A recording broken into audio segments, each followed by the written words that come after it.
So I became a gang member in Kumi 415. Became a big dog in that.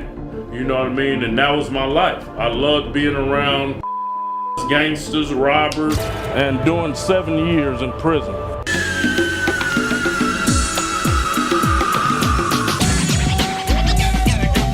I was like, I'm in the street life, I'm a shot caller, I could get drugs on command, I could get whatever I wanted on command. So I went back to prison 4 times. Imagine growing up in a rough household and deciding that the only way to survive was to toughen up, not just physically but mentally too. That's exactly what Chuck Kirkendall, also known as Cali Muscle, did. He didn't just get tough. He became so jacked that even the hardest gangsters were afraid of him. But Cali's story is more than just a tale of a guy getting big and scary. He went through hell and back, from a chaotic childhood to serving years in prison. And yet, despite all the obstacles, he managed to leave behind the thug life and make something of himself.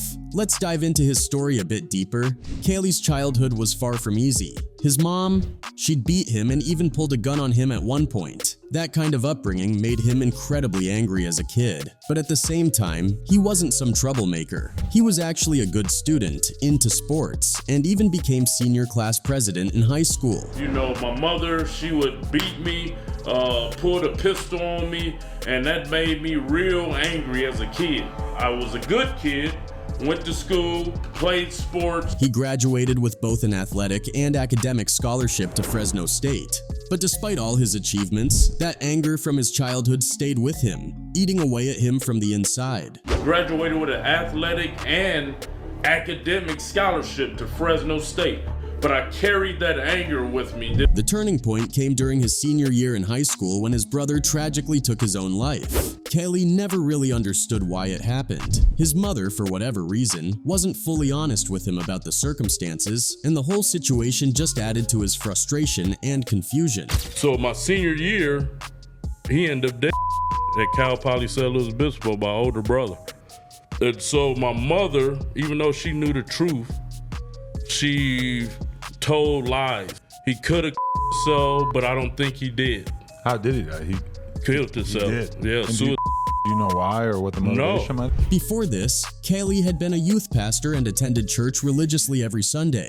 But after his brother's death, something inside him shifted. The light he had dimmed, and he became consumed by darkness and anger. During his time at Fresno State, another life-changing incident occurred. His roommate got into a fight, and Cali, being the guy he was, jumped in to help. Little did he know, this fight would spiral out of control. Cali didn't know who they were messing with, and from that point on, he felt like he had to protect himself at all costs. So he went out and bought a gun, which marked the beginning of his descent into a darker, more dangerous mindset.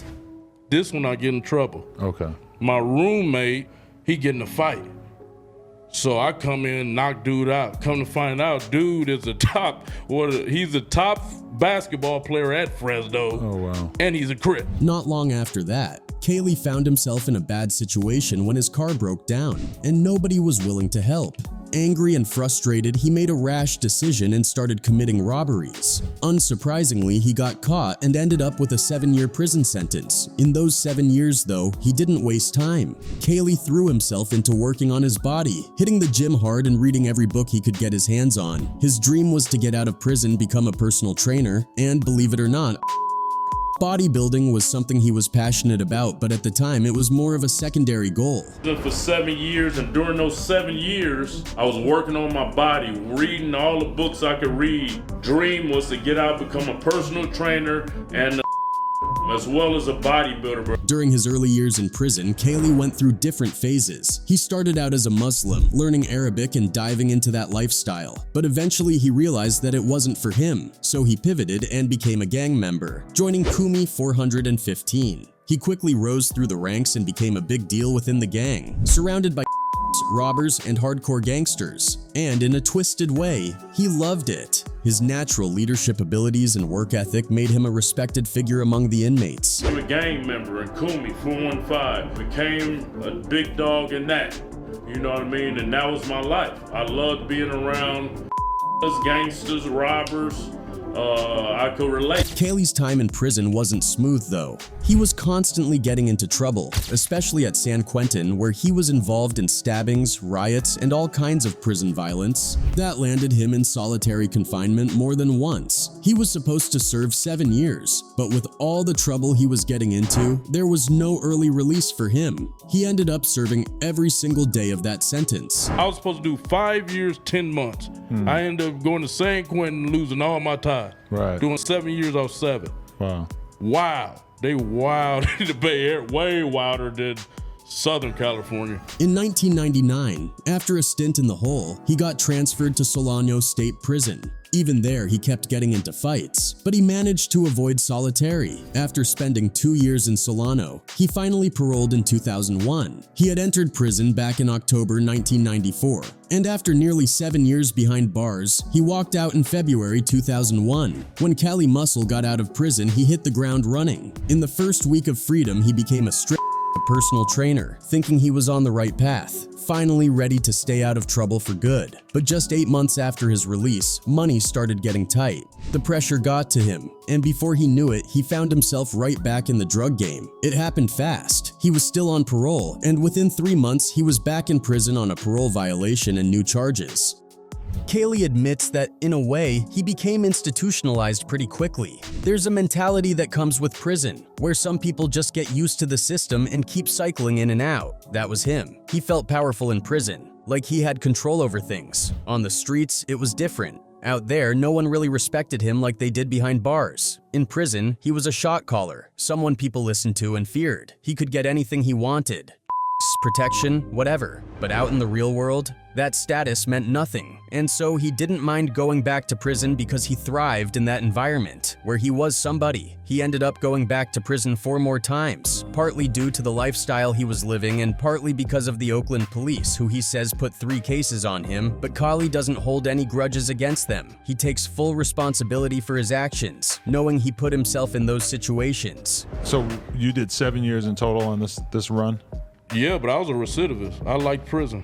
I went back 4 times. He was out there driving flashy cars, riding around with guns, blasting music and carrying dope, just living what he calls an ignorant lifestyle. Back then, he thought that was the right way to live. In his mind, if you weren't involved in selling drugs, having bodies under your belt, you were seen as a square. Nowadays, he sees things differently. He realizes that being a square is actually the smart move. These are the guys who stay out of trouble, avoid prison, and end up with the lives that people in the streets dream about. But back then, all that chaos, violence, stabbings, riots, it was fun to him. He admits that he enjoyed it, and that's why he understands why so many young guys today are caught up in the same life. They hear rap songs glorifying the streets and want to emulate that criminal lifestyle. Kali was no different. In 2005, he had his last major run-in with the law. He was selling heroin, riding around with a gun when the Oakland police pulled up on him. He managed to get away after a high-speed chase, but they knew it was him.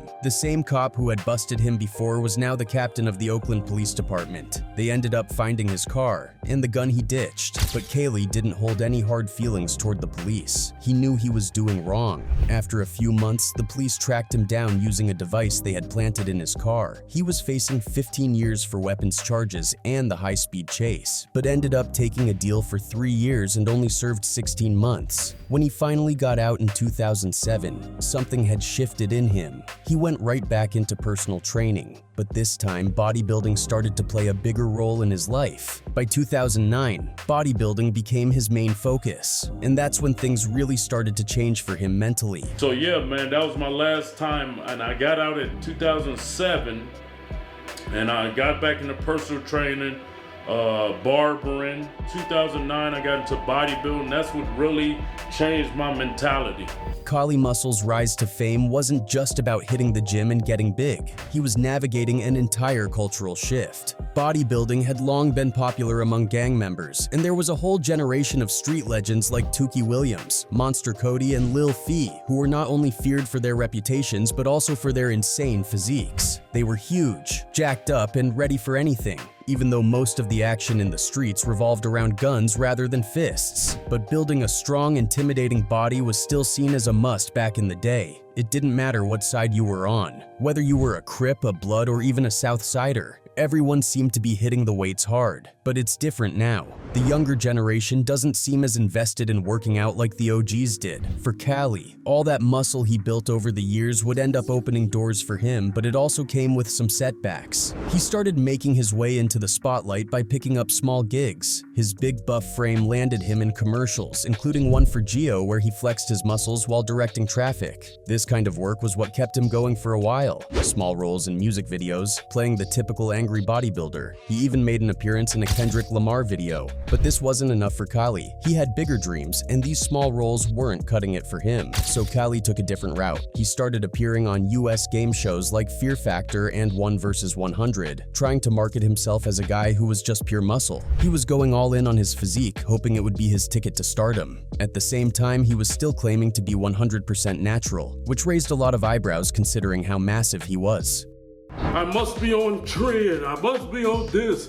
I didn't know about supplements. None of that till I was 34 years old. When I was in prison, you was a if you took weight gainer. Still, people were drawn to his size, and it helped him break into another unexpected industry, adult films. He created an alter ego, Chuck Basher, and tried his luck producing some provocative content. But even with all that, things still weren't taking off for him the way he had hoped. He was stuck doing commercials and hadn't yet found the breakout success he was chasing. However, around 2008, something came along that would change everything for him: YouTube. 3. Kali had the foresight to start posting workout videos on the platform back when YouTube was just starting to gain traction. His channel quickly blew up, with his videos racking up hundreds of thousands of views even in the early days. Back then, those numbers were like gold. His channel bio made it clear Kali was a hustler, and his hobbies included making money. He was one of the pioneers of the YouTube fitness space, and he really started to build a name for himself throughout the mid to late 2010s. His videos showcased his massive physique, and he gave fitness advice to people who were just starting out in the gym, showing them how to train to look like him.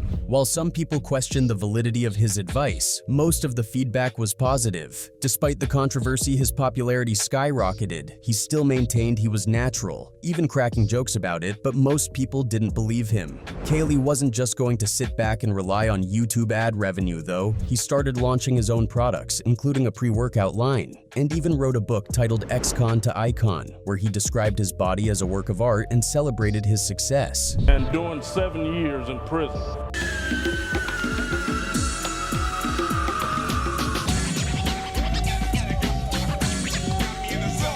He started getting a lot of sponsorships and brand deals, and if we're being honest, Kali became obsessed with the money. He was constantly showing off on social media, flexing his wealth as much as his muscles, luxury cars, stacks of cash, and an extravagant lifestyle that screamed, "I've made it." But it wasn't just the money and fame that started to take a toll. It was also possible that the supplements he may or may not have been taking were beginning to cause issues. While out partying in Las Vegas, Kali Muscle began noticing something unusual. His ankles had started to swell up. It was uncomfortable, but he brushed it off, thinking it was just the Vegas heat messing with his body. To manage the discomfort, he bought some compression socks and went about his day, not realizing this was an almost fatal mistake. Swollen ankles can be a sign of dangerously high blood pressure, but Kali didn't take it seriously. At the same time, his behavior was becoming increasingly erratic. In early 2021, a video surfaced of Kali pulling a knife on someone who had simply walked through one of his workout videos. That level of aggression over something so minor shocked a lot of people. It was completely uncalled for. Motion to advertisement. Excuse you, homie. Excuse me. Oh, my bad. You good? You good? Yeah, I'm good too. Yeah. I got two. What you mean? You ain't gonna tell me, homie. You good? What's Yeah, good? you good? What's up, man? I don't need you to tell me chill out. Chill out, man. I don't You need you wanna to tell me chill out. Just go on, bro. I can take you put the knife down, all that. Chill out a little bit. Okay, go ahead. Even with all these red flags, Kali seemed to be in denial about his health. When he finally went to see a doctor, they told him his blood pressure was dangerously high, but he arrogantly dismissed their diagnosis. He claimed the machines were wrong, insisting that because he was shredded, nothing could possibly be wrong with him. Kali didn't listen to the doctors and continued to pump out content and eat like everything was fine. In fact, he even shifted into mukbang content, eating massive meals on camera, which was the last thing he should have been doing with his high blood pressure warning. But reality hit hard in 2021 when Kali suffered a widowmaker heart attack. a severe life-threatening event caused by a 100% blockage of the left artery in his heart. Years of unhealthy eating, extreme training, and most likely steroid abuse had finally caught up with him. In a video Cali posted to announce his heart attack, you could see genuine fear in his eyes. He had come terrifyingly close to losing his life, and with a wife and daughter to think about, the whole experience broke him down emotionally by the end of the video. Had a heart attack. In 2021, Cali suffered a widowmaker heart attack. Some people don't get a second chance, man. I gotta live, man. Soon after his heart attack, Cali came clean about the substances he had been using. He admitted to experimenting on himself with a cocktail of different performance-enhancing drugs. You'd think that this would have been the wake-up call he needed to turn his life around. Most people would have seen two clear options after such a scare: either stop taking steroids and let go of the monstrous physique he built, or continue on the same path and risk another heart attack. But Cali, being who he is, decided to walk a line between the two. In a podcast interview about a year after the heart attack, he revealed that he was still taking 125 milligrams of testosterone every 2 weeks. For someone in his situation, that's a dangerous game to play. Doing one shot every 2 weeks. When you do that, you're getting a super physiological level of testosterone every 2 weeks. You're gonna have a spike in testosterone and then a severe decline. Despite everything, Cali pushed forward with his content creation, but things started to take a strange turn. First, there were his wild diet changes. As a self-proclaimed health expert, Cali figured he needed to make some adjustments to his eating habits to help drop weight, lower his blood pressure, and ease the strain on his heart. But instead of adopting a well-balanced, sensible diet, Cali decided to go to extremes. He announced that he was going to follow a watermelon diet, eating nothing but watermelon for 30 days. To most people, this sounded insane, and rightfully so. Watermelon is almost entirely water and contains zero protein, meaning Cali was setting himself up to lose a ton of muscle, which had been the foundation of his entire career. Predictably, the watermelon diet didn't go as planned. Cali abandoned the whole idea after just 13 days, realizing it wasn't sustainable. His views on the series were disappointing too, especially considering he had over 3 million subscribers. This lackluster response to his videos wasn't just a one-time thing, it became a trend on his channel. Even though he had a massive following, his long-form content was barely pulling in enough views to keep things afloat. So what's the deal with how Cali Muscle is making all his money now? Well, one of the main ways seems to be through some pretty shady tactics, like potentially scamming his audience out of thousands of dollars. One of the most talked about instances was when he decided to raffle off his Dodge Hellcat, a car worth around $80,000. Naturally, his fans were hyped. Who wouldn't want the chance to win a luxury car like that? Plus, Cali sweetened the deal by offering cash prizes to second and third place winners as well. He promoted this raffle across all his social media platforms, and with his millions of followers, you can imagine how many people entered. But here's where things started to get fishy. After the raffle was over and Cali posted a video showing the winner, fans immediately called it out as fake. The winner, who supposedly flew in from out of state to claim the car, ended up taking the $50,000 cash prize instead, which, mind you, was $30,000 less than the car's actual value. People weren't buying it. Almost every comment on the video accused Cali of running a scam. It didn't help that the winner's decision to take less money than the car was worth just didn't make sense to anyone. And if you thought Cali would address the criticism, think again. He ignored the backlash and, shockingly, ran the same exact raffle again. And surprise, surprise, the second winner also took the cash instead of the car. At this point, people were convinced that Cali didn't even have the cars to give away in the first place. It looked like he was just running a scheme to get his audience to fork over their money, potentially making hundreds of thousands of dollars in pure profit with these questionable raffles. Despite the amount of money these raffles promised to give out, his uploads weren't even breaking 50,000 views. That's a far cry from the millions of views he used to get. With his YouTube views on the decline, it seems like Cali might be aware that his online career is on its last legs, and he's scrambling to find new ways to make a quick buck. One of his more embarrassing attempts is selling advertising space on his Instagram and TikTok for as low as $25. That's right, you can pay Cali Muscle to give you a shout out on his Instagram, which boasts 1.2 million followers. But it's clear that Cali has no shame about what he promotes. Recently, he gave a shout out to a crypto coin that's tied to one of the dumbest viral memes of 2024, the Hawk Tur coin. His Instagram and YouTube have become shadows of their former selves. Almost every post now is just him flexing about how much money he's making from ad payments or trying trying to sell shoutouts. And then there's his online course where he promises to teach people how to gain views and followers. But here's the irony. Kaylee's views and followers are steadily dropping. How is he supposed to teach others how to build an audience when he can barely maintain his own? Granted, he still gets some traction with his short-form content, but even that has its problems. Recently, he's been using a bizarre filter on his face that makes his skin look strange, and it's obvious that he's doing it to farm engagement. You don't have big arms with knots like this.